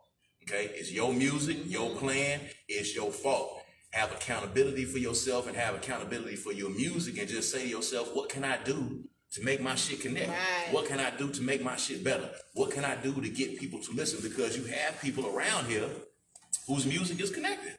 You have people around here who are making headway with their music. You have people that are around here that are making noise nationally with their music. So you can't say that it can't happen in Jackson. You can't say that it's not happening here because it is. We have people who are being successful at it. So if it's not working for you, you need to figure out what that is that you're doing wrong. It's not somebody else's fault. It's your fault. I'm gonna have to intercept on that point, Kamikaze, because you have a lot of artists here that are putting in the work. You know, they're doing what they're supposed to do. You know, but at the same time, they're reaching out. They reach out. They get no response. They don't know what it is to do to get their radio played. Get their music played on the radio or other, you know what I'm saying, streaming platforms. They're just lost. They lose hope, and they just out here. They don't know what to do. They don't know how to get to these resources or what they need to do to help get their music, you know what I'm saying, to where they want it to be. The first thing that needs to happen when that's happening is that, you know, I tell people all the time, if you need to inbox me, and I can have a preliminary conversation with you and assess what it is that you feel like you need to do to get something done with your music. There are resources here, and a lot of times you can Google a lot of shit. You know, a lot of the stuff I learned from just was self-research that I had to do. And sometimes you got to do that. Like, a lot of times cats be expecting the information to come fall in their lap. They expect for somebody to come knock on their door and give them the information. But we now have these smartphones right here, and all you got to do with a smartphone is type in what you want to know, and articles will come up. And that's not to say that that's easy, but at the end of the day, you know, don't make excuses for your inability to be able to get this information, because the information is out there. And there are people who can give you the information. And I'm out there. If you want to holler at me, holler at me. I'm probably one of the easiest people in the world to find. I'm probably one of the easiest people in the world to reach out to. True. So reach out to me, and I can answer your preliminary question. Now, you know, if you start asking some really, really deep shit, then at that point, yeah, you going to have to get a consult at that point, you know, and come in and we have a real meeting, you know what I'm saying, to get it. But if you got an initial question and where you need to go, I will point you in the direction of where it is that you need to go. And like, again, I said, I'm one of the easiest people to find. Now, I was talking to Reese about this, actually, because we had this same conversation. Let me tell y'all, folks, when you're reaching out to people, this is the first thing that you need to learn. It's something that, you know, a mentor of mine told me, you know, when I was coming up. Nobody is obligated to reply to you. No one is obligated to answer your text. No one is obligated to answer your call. So don't get offended if you reach out to somebody and you don't get a response back. I had to learn that. You have with this show. You have to learn that. You have to learn that, because what we do is, because we're human. So as we being human, sometimes we internalize that, and sometimes we take it personal when somebody doesn't text us back. I was telling somebody the other day, I had this same question. I was one of those people, Kamikaze. Even with Dear Silas, at the point that we're at right now, reaching out to people. We reached out recently, you know, and I hit up some people for a remix for Dear Silas, and I didn't get a response back. You know, I reached out to some people that I know and have reached out to them and didn't get a response back, but I don't trip on that. And I was telling Reese this when I was having a conversation with him, is that if you don't get the response back that you want to get, if somebody doesn't hit you back, you know what you need to do? You need to get to a point where they don't have a choice but to call you back. Right? You get yourself to a point where they don't have any choice but to respond to you. Get so big that same motherfucker who didn't return your text gets so big to where he doesn't have a choice. That's it. Okay? Make yourself be a commodity. Make yourself be an asset to a point where people return your call. And we got instances right now where 3 years ago, people wasn't returning our text or phone calls. Now, I don't have that problem no more. When I send texts and I send phone and I send emails and I make phone calls, people respond to them. And some of the same people who wouldn't respond to them 3 years ago responded to them now. I didn't get mad. I didn't go on Facebook and rant. I didn't make some post. I didn't cry and whine about it. I said, okay, cool. What can I do to make myself and make Dear Silas an asset enough to where when we send these emails out, people respond to them? And that's what you need to do. Make yourself an asset to the point where you force those people to have to respond to you. Because at the end of the day, always remember, man, nobody is obligated to respond to you. All right? True. I'm offended when somebody tells me I texted you, nigga, you don't know what I'm doing. I'm busy. I got shit to do. Everybody got shit to do. People doing shit over here. People doing shit over here. I probably did not have time to hit you back. It's not personal. Too many people hit me back for it to be personal. I'm not looking at your text saying, oh, I'm not going to text this particular nigga back because he texted me. No, that's not the case, especially in this music business. People are moving and shaking. So you have to get in where you fit in. It happens to me every day, still at this level. Still continuing. I'm still working. To me too, still working to get myself to a point where they do that. So if you don't get the response from the person that you want to get the response from, do something to make them have to respond to you. Or you can also reach out to another motherfucker. That person doesn't hit you, reach out to another person and make sure that they hit you back. Or reach out to another person and keep reaching out to people until you get the response that you need to get, man. But definitely don't get yourself bogged down worrying about people not responding to you, because that's the way of the world. That's the way that it happens. And there's people that do that every day that don't get responses back. I'm on the phone with really big people in the industry every day, and even them on occasions are reaching out to people and don't get phone calls back. You know what I'm saying? Managers that are reaching out to their artists, and their artists take time to call them back. Like, it's phone, man. It's the digital age. It's the new shit. Don't take it personal when somebody does hit you back. And that just goes for just anybody, you know, period. You know what I'm saying? Unless it's your kid or your spouse, you know what I'm saying, and you hitting somebody, nobody's obligated to hit you back. Niggas be getting mad, you know what I'm saying? You hit your homeboy and he don't hit you back in 10 minutes. And then you texting a nigga like, man, what the fuck you doing? And you mad. You know what I'm saying? Like, and I'm doing some shit, nigga. Like, you know what I'm saying? I get back with you. They not obligated to get back in touch with you, man. So don't take that personal. It's business. You know what I'm saying? You know, make them have to text you back. Right. Make them have to get with you. Do something big enough to where you make yourself an asset for people to be able to do that. So don't get yourself caught up in that, man, because you ain't gonna do nothing but, you know, waste time that you could be spending on your music. You know what I'm saying? Do that shit. And I guarantee you it'll work better for you. Okay, Kamikaze, I'm going to ask you the ultimate question that I've always wanted to know. Why was the reason Crooked Lettaz decided to go their separate ways? What was the reason? Look at my mouth. The grammar police. Okay, grammar police in the building. We got the grammar police. You said sounding the horn, sounding the siren. So incomplete. My daughter do that to me all the time. What was the reason? It was really just fate, man. It was really how things work. So when I told you about the situation where we had got robbed of all that money, so the manager that we had tried to fuck up our record deal, tried to get the record deal taken from us. We had to go back and forth with the label. Like, a lot of people don't know, it was a real fight for us to actually release that record. That record almost didn't come out. We had to go record 2 new songs that was on the album in order for Warner Brothers to go ahead and say, we're going to put this record out. It was a fight, man. It was a real struggle. So after it was over with, and after, you know, we wanted to go our separate ways because Warner Brothers was like, you know, all right, we don't really want to fuck with y'all no more. And then I tell people all the time, like, the label doesn't tell you that they don't want to fuck with you anymore. What happens is they stop answering your emails and they stop answering your phone calls, and you can't get people on the phone, and it'll change just like that. So we decided that we wanted to get out of our deal. We ended up getting some lawyers, getting some people, getting out of our deal. But of course, the conditions for us getting out of our deal was that we could not record as Crooked Lettaz. Damn. We couldn't do any music as Crooked Lettaz. We couldn't do any music, you know, as a group name. Now, we came into the game as David Banner and Kamikaze. When we went unsigned Hyping the Source, we were David Banner and Kamikaze. Right. But we couldn't record any music as Crooked Lettaz, but we had invested in that brand and people knew us as Crooked Lettaz.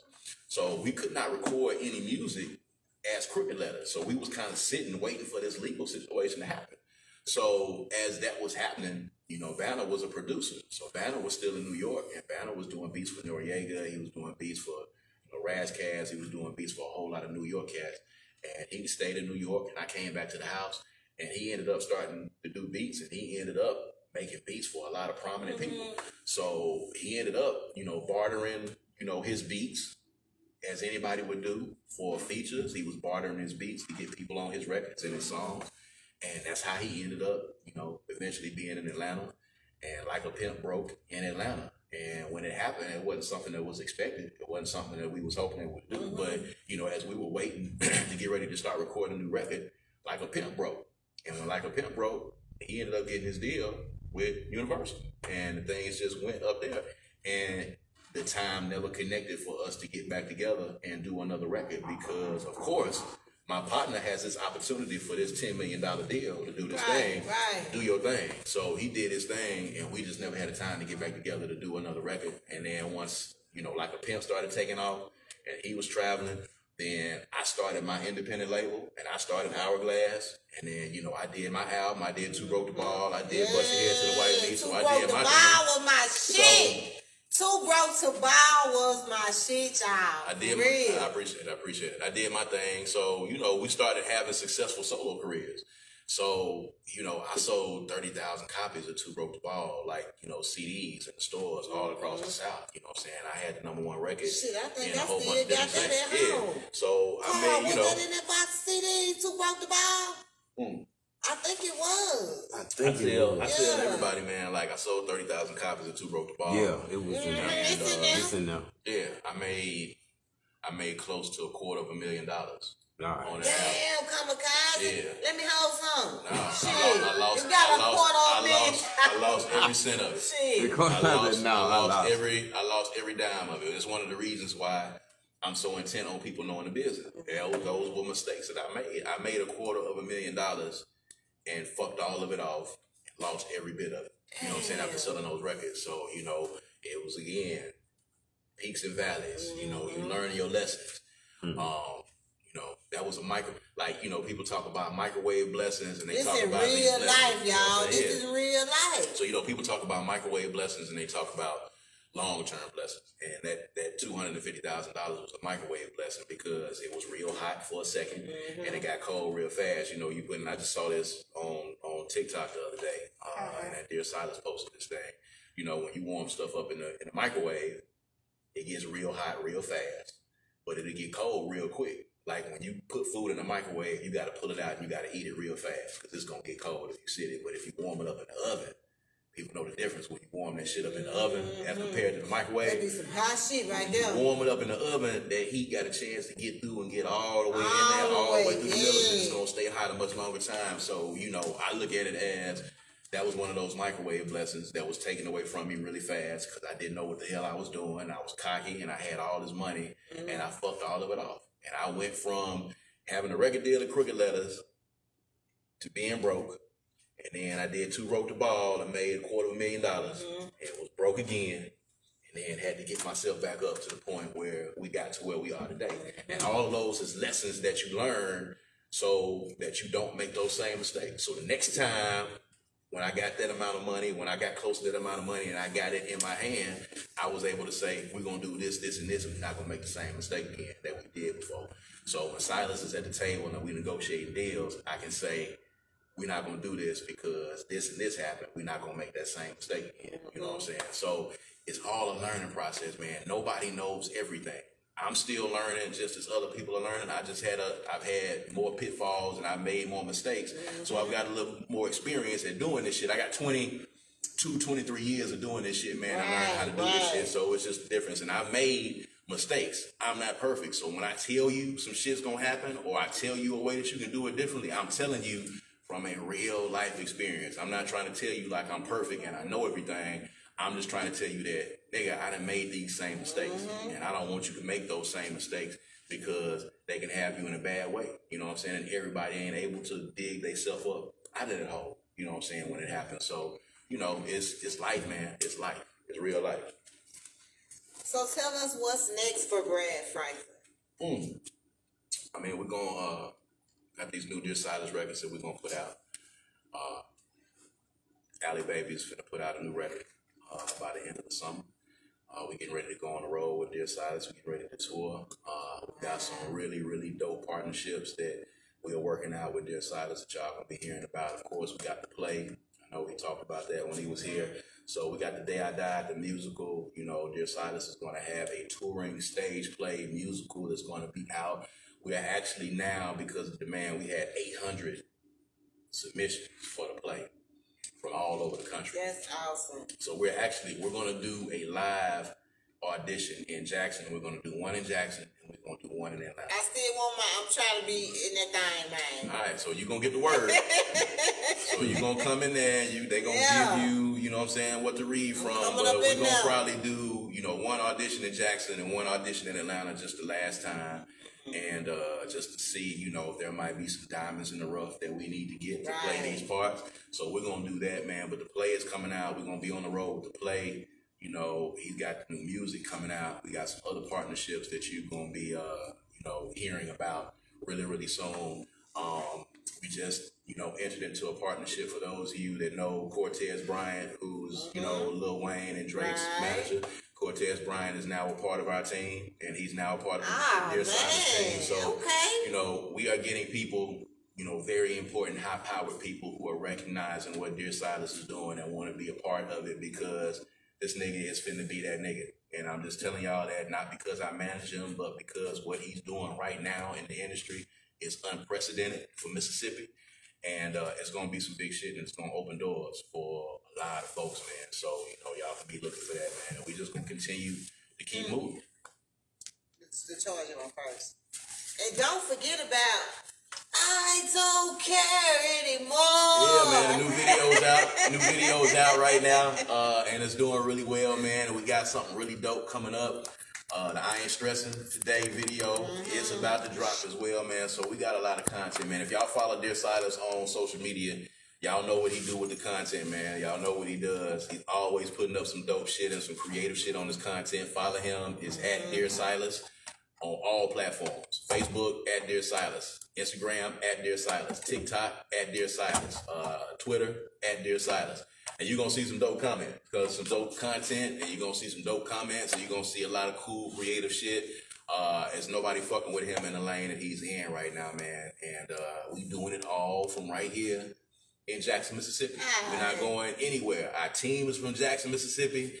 You know what I'm saying? We're doing it here in Jackson, Mississippi. We are recording and mixing and mastering right here in Jackson, Mississippi. Everything, all the content that you see, we do it with Dear Silas's team and the Hourglass team. We do that shit right here, and we do it from Jackson, Mississippi. So again, stop letting people tell you that you cannot do it from Jackson, Mississippi, and stop letting people tell you that you have to leave Mississippi to get on, because you don't. It's 2021, man. It's a different day, and it's a new age. You can do it from right here, man. And Mississippi is going to be a force to be reckoned with real soon. I can guarantee you that. If I can, if I can guarantee anything to you, Mississippi is going to be a force to be reckoned with. All y'all got to do is hold tight, man. There's a lot of cats that's really doing it. So, I guess I'll list those in a second, and some people that you need to be looking for. But, there's some cats that's doing their thing right now, man. And I'm taking a look at them, and it's folks that I hope y'all are supporting and y'all are fucking with right now, man, because they out there and they doing it in a big way. Who you listen to these days? Man, let me see. Who's out there that I'm fucking with, man? I'm fucking with Coke Boomaye. Come on with it, man. Coke Boomaye is dope. I gotta get Coke Boomaye on the Foxcat Chronicles. You gotta get him in here. Kansas Gray, I gotta get Coke. Yeah, gotta get him in here. Fucking with Coke Boomaye. I fuck with Dollar Black, of course, and the whole Yeah. Shout out Dollar Black. Vitamin C.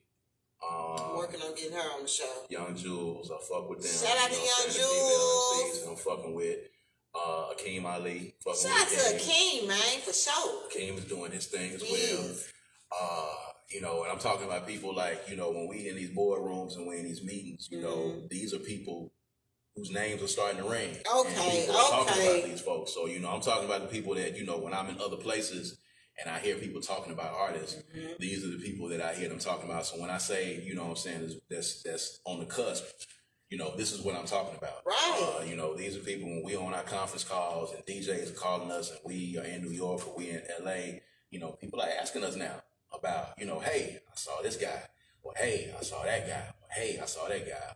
Shouts out to Parkway, man. You know what I'm saying? Rest up, Parkway, man. Make sure, get together, man. You're going to be straight. I talked to Mom, man. I talked to Meezy, and he good. So, Parkway, man, we fucking with him. He will soon. Yes, sir. Battlefield Pierre. Shouts out to Pierre. Mohead Mike. They definitely talking about Mohead Mike. Mohead Mike got a monster record that's out right now, man. Okay. Busting on TikTok right now. Shout out. Mohead Mike got a remix with Big Boogie and Duke Deuce out of Memphis. Both of them out of Memphis. So he got the Put the Pussy on Me remix that they about to drop. Put the what on me? Put the pussy on me. I think it's PTPOM is the name of the song if you go to any of your streaming services. But that is the acronym for Put That Pussy on Me.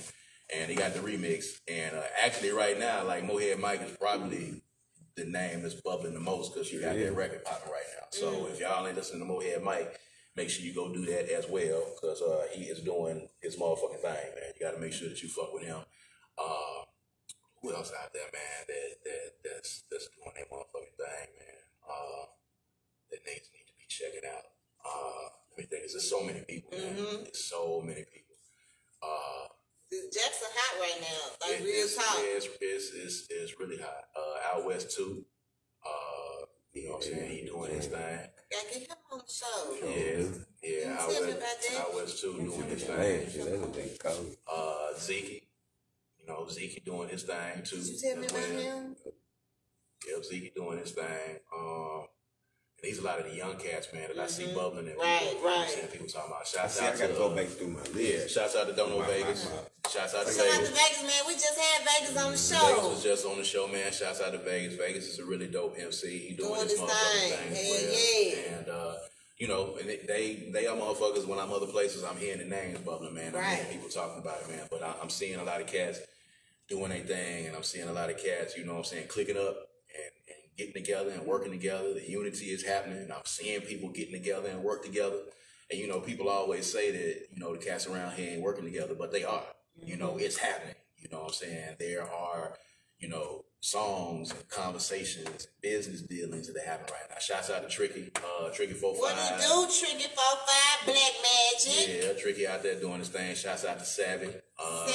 Savvy, Crown Me Entertainment doing his thing out there. So, you know, and I'm checking out, you know, AK-47. Shout out to AK-47. What it do? You know what I'm saying? The females are around here doing their thing, and they working hard, if nothing else. You know what I'm saying? I see them working because I see their face all the time. And I see them working.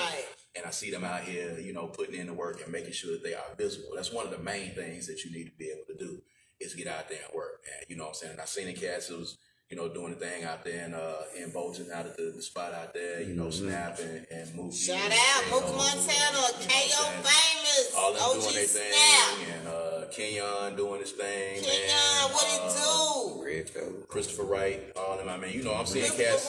I'm seeing cats out there doing their thing. 821, Red fell on top. Yeah, you know what I'm saying? We played, what's the cat, Old Boy? We played him on Third Coast Radio. Mr. Old Boy. Yeah, Mr. Hey, don't y'all sleep on Quando Wade either. Quando. That's why I jumped on your post and tagged his dad. I said we gotta get Quando. Let's get Quando music on Third Coast Radio. Yeah. All of Quando music is clean. Okay. Quando was like 16 when I met him. You know, I gave him his first interview. But he is the first rapper that I've ever met, just me personally, that does all of his music with no cussing. It's actually fantastic. He's gonna go far doing it. And he popping like a mother. I'm talking about. He's gonna save a lot of time. We asked him, say, so why you don't cuss? He was just like, what for? Exactly what he said. He said he could. He said he could, but why? He said, but why? You know, my mom, God rest her soul, she was an English teacher, and she told me a long time ago that if, you know, you should be able to get your point across without having to cuss. Now, that's not to say that I don't. I enjoy cussing. Me too. I do it Me all too. That's something we have in common. It makes me feel, I'm gonna be honest with you, it makes me feel good when I do it. It makes me feel good. And sometimes you just gotta do it to get your point across, and sometimes a motherfucker don't get it until you tell a motherfucker that he gotta get it. You know what I'm saying? So, you know, that's how that happens. Oh so, my you know what I'm saying? crying over here. I enjoy profanity, and I use it liberally as much as I possibly can. I do it all the time. But I don't have to. I do it because I want to, because I'm grown. So, you know, I'm crying, y'all. There ain't no doubt. I'm just telling you the real, man. And shouts out to my boy Scotty Pimpin' on here as well, man. Scotty Pimpin', the boss with the sauce, what it do? Smokehouse Entertainment. Ain't no doubt, man. He's a part of the Jackson Indie Music Week, you know, team as well, doing his thing, man. But shouts out to him. So it's a lot of people working, man. It's a lot of people, like I said, this is the most talented generation of niggas that's out here. And for me personally, you know, I see everybody. I might not say shit, but I probably do more research and more watching and more checking up niggas' numbers and looking to see what they doing and seeing what this show look like. I probably do more research than anybody around here. So trust and believe, you know what I'm saying? The Kingmaker is watching you. If you out there making some noise, I'm gonna know your name at the very least. And I'm gonna know something about you, and I'm gonna know what's happening with you because that's my job. So if you are actually out there making some kind of motherfucking noise, I'm gonna know who you are. If I don't know who you are, that means that you're not making no noise. And I'm just gonna tell you that right off the top, because I'm gonna go from the top to the bottom, and I see who is here, and I see who here, and I see who's working. I see who's doing shows. I see who is working on their promotions. I see who is working on their social media game. I see who is throwing their own stuff. I see who's independently working. I hear the music. You know what I'm saying? I'm gonna listen to it, even if I listen to like 30, 40 seconds of it, man. If you out there doing something, I'm gonna see you doing something, and if somebody asks me about you, I'm gonna know your name. Or I'm gonna know what you got popping, because I get phone calls all the time from labels and from people all the time asking me about certain people. They ask me people's name, or they ask me about people who I don't know. And some of y'all been going to some of these labels, having these conversations, telling niggas that you popping in the city, and you not popping. All right, so y'all stop lying, because when y'all tell the people that you popping, they gonna call me, they gonna call DJ Finesse, they gonna call DJ Fingerprint, they gonna call Asiatic Black, and they gonna call these radio stations, and they gonna ask. So don't go in these labels flashing like you popping, telling these niggas that you popping, because they gonna call and they gonna ask. And if they ask, do you know such and such? If I don't know, you gonna be like, I don't know that nigga. And that's the end of it for you right there, off top. And if they call some of these other folks, and them folks say, oh, I don't know that nigga, that's going to be the end of it for you. And they're going to see that you lied right off the top. So make sure when you go in and talk to a motherfucker, make sure you go in with your shit together. Make sure you got your numbers together. Make sure you got your data together. And make sure you going in there and you're not telling them that you just dope because you think you dope, because they don't give a fuck about how good you can rap. They want to see some data. They want to see some numbers. They want to see some streams. They want to see some video views. They want to see some content. They want to see some content. They want to see some shit that they can motherfucking sell. So rapping real good and being the hardest nigga on the street and being the most street nigga and having 20 niggas on stage with you, don't nobody give a fuck about that shit. They don't give a fuck.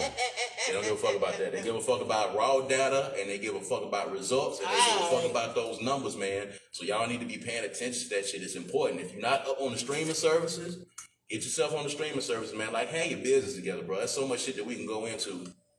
And I know we've been on here for a minute, but, you know, ask somebody to help you, man. You know what I'm saying? Don't come up to me, you know, handing me a CD that you done wrote on. Don't come up to me talking about, you know, I can't, you know, where your music at, you know, and I ask you where your music is, and you tell me, well, you know, I put it up on Spinnerilla last week, nigga. No, I'm not finna listen to that. Not finna listen to that. If you ain't on Spotify, on Apple Music, people ain't gonna get it. Or at least SoundCloud. Maybe even Audio Mac. But ain't nobody going to Spinnerilla no more to listen to no music. Be serious about it. You know what I'm saying? I had somebody the other day, man, I promise you, I had a gospel group, man. The man said they was on CD Baby. And I was like, I felt like I was in 1985, nigga, when that nigga said that. I thought I went back in time when he said that. I thought I was in a time machine. I thought I went back. The man said he was on CD Baby. I was like, all right, well, good luck over there. CD Baby, I'm sure not gonna listen to it. I don't even know how to even go to it or even listen to it these days. I don't even know if they got an app or whatever it is, man. But anyway, I say that to say, update what you're doing, man. Find out what's happening. And if you've been in the game for a minute and the shit has changed a little bit since you've been in the game, there is no shame in asking one of these young motherfuckers around here who got a handle on this shit to help you get your shit together. Because it ain't nothing worse than me looking at somebody that was one of my peers or somebody that's been in the game for a minute and they ain't got their business together, or they look like they behind the time. Just do it. I got an 11-year-old, and I go to her and ask her about how to fuck with TikTok and what to do on TikTok and how to put videos together on TikTok because she know what she doing. And I ain't no shame in that shit for me. Ain't no shame at all because I don't know what the fuck I'm doing. And I'm trying to find out what I'm doing because I have an artist that has over 400,000 followers on TikTok.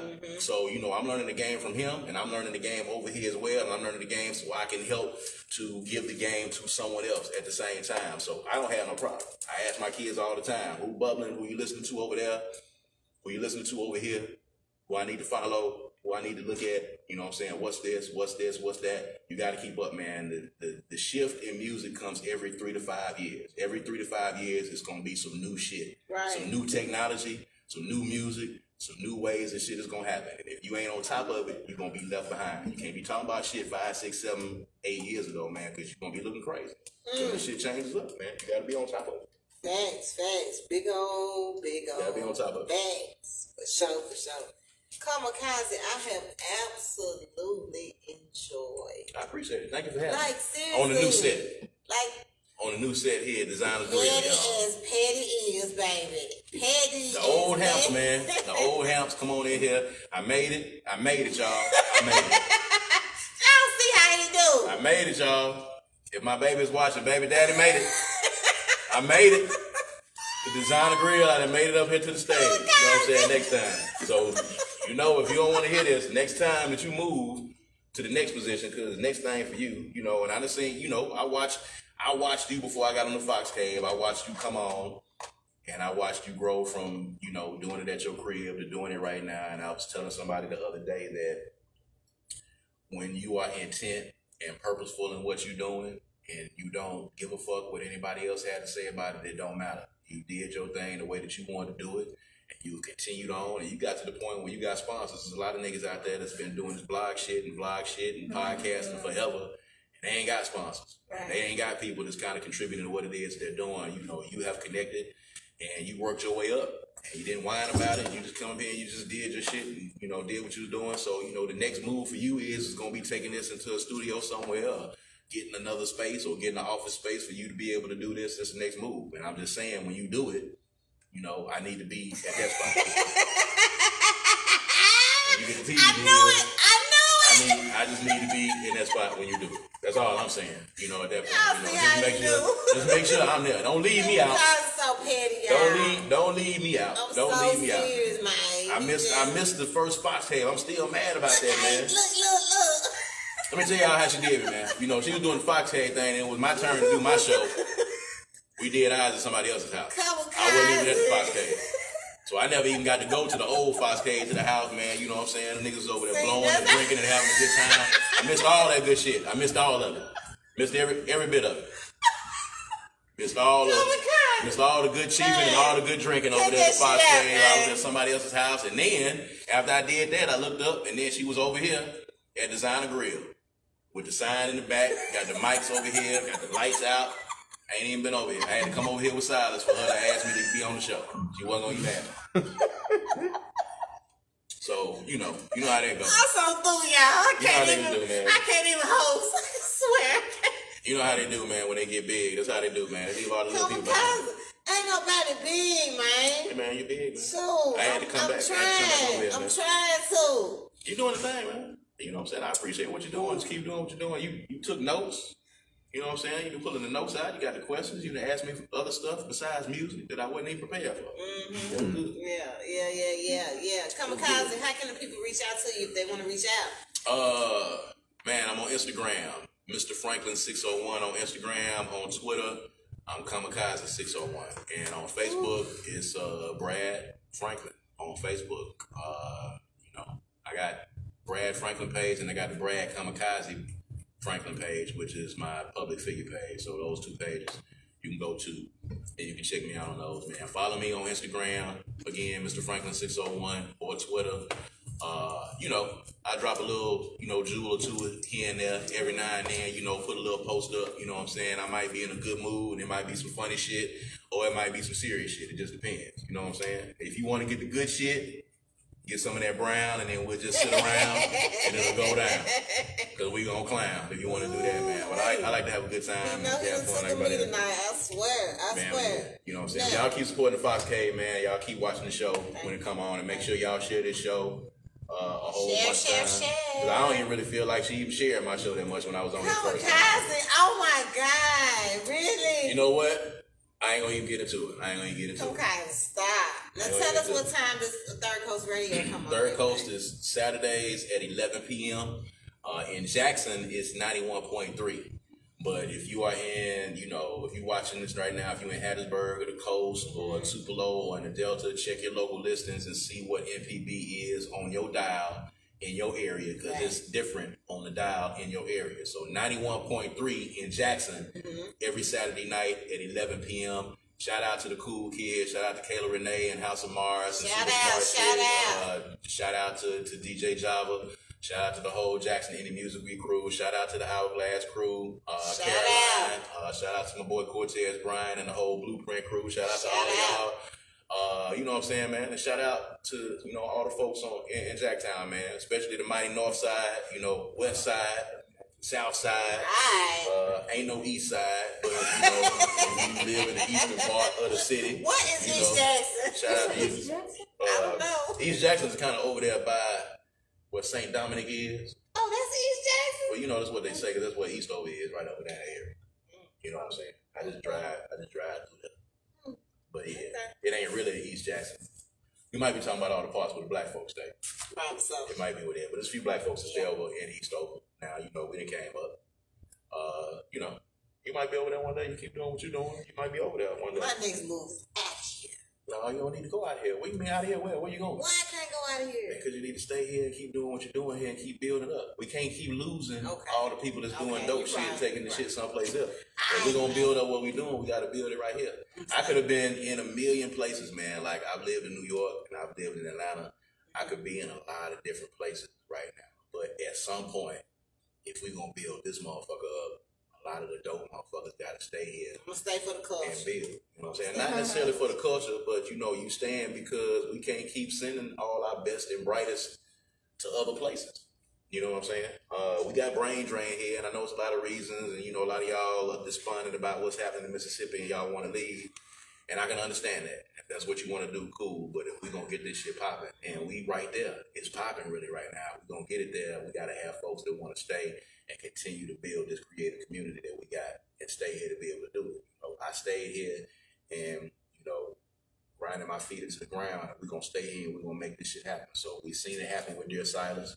And, you know, we've seen it happen with a lot of people, man. And it can happen right here. We just got to stay here and be adamant about it. We got to stay here and continue to be aggressive about it. And it can happen. You know what I'm saying? You can do it right here from Mississippi, man. You know, we are the birthplace of America's music. This is holy land that we on. This is holy ground that we walk on. So stop holding your head down and going around other people like you not proud of where you from, man. We are from the birthplace of America's music. Okay, the other motherfuckers that exist in this country, they do not have the spirits and the souls and, you know what I'm saying, the blood that has been entrenched in the soil. They can't tap into the same shit that we tap into. They don't have it. So you are from a place that is sacred, that is holy, that is special in what Mississippi is. And people outside of this motherfucker understand how dope Mississippi is more so than a lot of people in Mississippi a lot of times, because we have a lot of people that come here all the time to visit the Blues Trail or come here to visit Farris Street or come here to visit, you know, a lot of the markers that are around town, and they recognize how dope Mississippi is. And we got people here that don't even recognize how dope we are because we here. So, you know, keep doing that, man, and keep, you know, doing your thing, and, you know, stick it out here as long as you can, man, and keep doing what you're doing, because you're providing something for the culture. Oh yeah, Country Cousins is getting ready to come back. For those of you that remember the Country Cousins showcases that we did with Hourglass, so we're getting ready to put another showcase together for the independent talent. What? Yeah, so we're getting ready to do that. It's gonna start. It's gonna be a once a month thing, so you be getting some information about that. So we're gonna try to get Fox Cave Chronicles in there. For sure. You know, if we can get her on the man, phone. this man. if she'll come, maybe we'll have her to come through if she can do it. You know, I'll ask her. That's the best thing I can do. I'll ask her. See if she can come over and do some interviews with the little people. You know, let me see. Kamikaze, do you have any encouraging words for the upcoming artists out here that's watching? Hey. Smoke weed every day. Man, all right. The best encouraging No, seriously. No, seriously, man. Put you a plan together. You know, be accountable for your music. Put you a plan together. Surround yourself with really good people. Get as educated as you possibly can on the business, and you will be all right at the end of the day. And I think that's the easiest thing that I can tell people to do, man. You know, whining, crying, and complaining about what's not happening in your career, that's not going to get you anywhere. At the end of the day, it's going to do nothing but waste your time, and it's going to waste effort, and it's going to waste energy that you can put into making your music better. It is nobody else's fault but your fault. Your music is not connecting. It's not somebody else's fault. It's your fault. Either your plan needs to be better, either your music needs to be better, either your team needs to be better. Because we have people right now that are successful at it and doing a good job at it from Mississippi. So if they can do it, that means that you can do it in the same sense, which means that you just need to adjust. It's like being a coach on a team and calling plays. You have to adjust your offense or your defense. When you see something happening and it's not working and you're not connecting like it needs to, that means you need to adjust your motherfucking game plan. It's not the other team's fault, because the other team is doing what the fuck they supposed to do. You need to adjust your plan and adjust your game plan to fix what the fuck is happening or what you're doing. So, you know, look inward, be accountable for what you're doing, put your plan together, put your team together. And if you need to holler at me. We can have a conversation, and I'll try to point you in the right direction, as I always do. Again, I'm one of the easiest people to get in touch with, man, and I want to see Mississippi win all the way across the board. right. Yo, we want to thank Kamikaze for swinging down on the Fox Cave Chronicles for this awesome interview, y'all. And you know you're welcome back anytime. I done turned the speaker around so many times. You told me to put the speaker out that way. I done turned this thing around to me. I don't know if y'all even heard me, but I had my speaker turned around on the side. I'm sorry, y'all. I'm sorry. I'm sorry. It's the brown. It's the brown. Blame it on the brown. Blame it on the brown. For real, Blame it on the brown, man. But yeah, shouts out, man. Y'all holla at me, man. I appreciate y'all for tuning in. And I know some of y'all was tuning in for the bullshit, but gotcha. Get him! Yo. I will be in Vicksburg May 15th. That's on a Saturday for the new UBL versus the old UBL rap battle. If y'all not doing anything, drive on down to Vicksburg that Saturday and come hang out and check out the rap battle. I will be interviewing the battle rappers and checking out the battle as It's your well. first time going to the First battle? time ever, first experience. So you've never seen a battle live? Never. It's gonna be something. Ready for it. And after that, y'all get ready for my rap battle, which will be June 12th here at Designers Grill. This will be my first rap battle under my platform, but it will still be UBL, so I will be giving y'all more details as it gets close to that. But like I said, the date will be June 12th, 2021, right here at Designers Grill. And make sure you're a real battle rapper before you come in here, because it's a difference. I'm telling you that you gotta have some tough skin to be a battle rapper though. Man, it's not just a tough skin, man. Battle rapping is a whole sub-genre in and of itself. For those that know, that have watched Smack DVDs and you know, watched, you know, real battle rapping, it's a different thing. You gotta be a different breed. You can't just come in here just, you know, bibbity with your shit. You gotta have your shit ready. You know, and so I got a lot of respect for battle rappers, man. Yeah. It's a real thing. And they making real money out here right now, man. For sure. You know, don't just come in here and do the shit, man, because you can motherfucking rap and you gonna come in here and just say some shit that you wrote. And don't come in if you got thin skin either, because you know what I'm saying. You know it's gonna go hard, and you know. Hey, they got a couple females in there too. I know, and they be going hard, man. You know what I'm saying? I got a lot of videos that I watch regularly, man, because I'm a lyricist by heart, and I like to see that shit. I like it. You know what I'm saying? When it's on the stage and it's some money. You know what I'm saying? A lot of niggas be trying to do that shit around here. You know, it's not, you know, freestyle. You know what I'm saying? It's definitely a pay style. You know what I'm saying? So if there's some money on the table, then, you know, I'll watch some battles all the time. Put some shit at stake. This ain't no goddamn game. This is the music business. For sure. If you're interested in being a guest on the show, hit me up. You still have time. Season 2 ends May 31st. That will be our season finale. After that, we will follow up with the Fox Cave Chronicles reunion concert that will be in August. And we will end the season with the Fox Cave Chronicles award show in December. You got an award show? Yeah. Man, y'all do it. See what I'm talking about? What, Kamikaze? What? I'm probably gonna have to see about it online. Kamikaze, you getting an invite. Okay. Sure. I'm saying did you get that? The camera still going? I'm saying on live TV. Kamikaze, you getting an invite to the I probably got to get one now because you just said it on the camera now. Man, I got you. It's etched in stone. He kills me. I got to get in there. He kills me. Where's it going to be at? It's, oh, you know? Oh, okay. Right, yeah, I can't tell you. You'll know. Also, y'all, I am manifesting my interview with A-Ball and MJG August 28th at the Mississippi Coliseum. Yeah, the concert going for the old school hip hop legends concert with Bun B, A-Ball and MJG, Scarface, Queen Boys. Yep. I think Mystical and some more. So y'all, I'm manifesting this interview. You said Scarface. You said Scarface? Okay, yeah. I'm manifesting this interview because you all have always known since I started this show, my main goal has always been to interview 8Ball and MJG. So I'm manifesting this. I'm manifesting and I get a backstage pass, a press pass, or whatever I need to do, pay whatever. Yeah. But I'm manifesting my interview with 8Ball and MJG August 28th. So that's all I'm saying about that. Cool. For real. All donations for the show are accepted. Send them in cash app $FOXXYFIT. That's $Foxy Fit. All donations go straight to the show. Y'all, we are on YouTube now. Yes.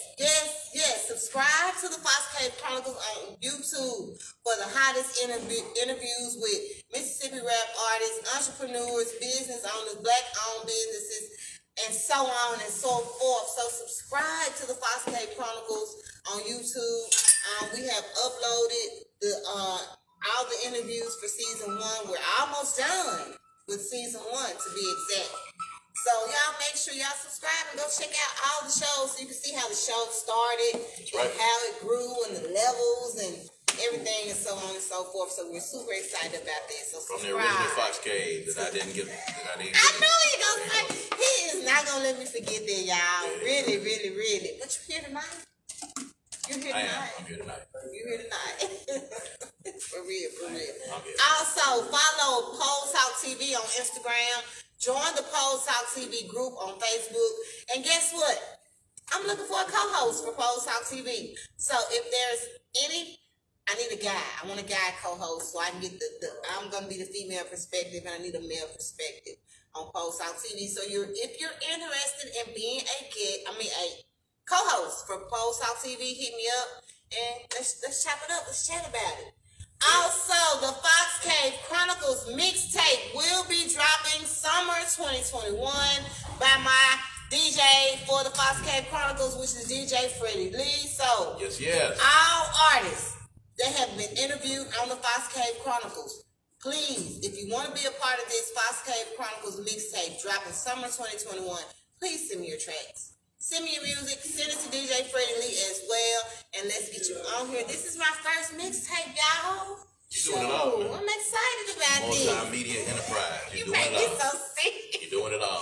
So if you want to be on the Fox Cave Chronicles mixtape, which is dropping summer 21, send me your tracks or send them to DJ Freddie Lee, and we will go from there.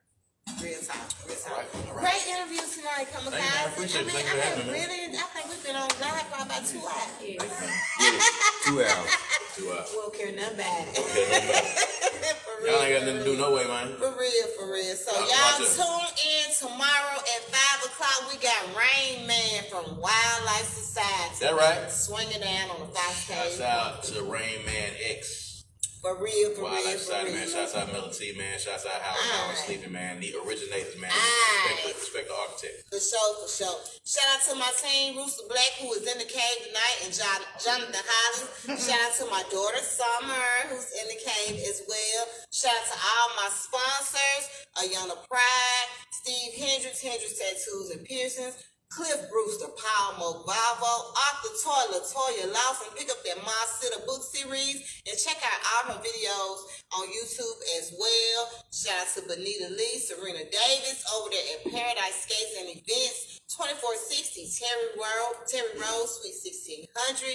And shout out to OG Snap as well for being a Red Fox sponsor for the Fox Cave Chronicles. Kamikaze, anything you want to say before we get out of here? That's it, man. I'm good. I'm just going to soak it all in because it might be the last time. Come on here. I'm so sick of this. I'm going to soak it all in, y'all. I'm here. I'm just going to sit here for a couple minutes. I'm sick of this. I'm sick of him, y'all. Sit here for a couple of minutes, man. I'm going to absorb the ambiance. Just absorb the ambiance.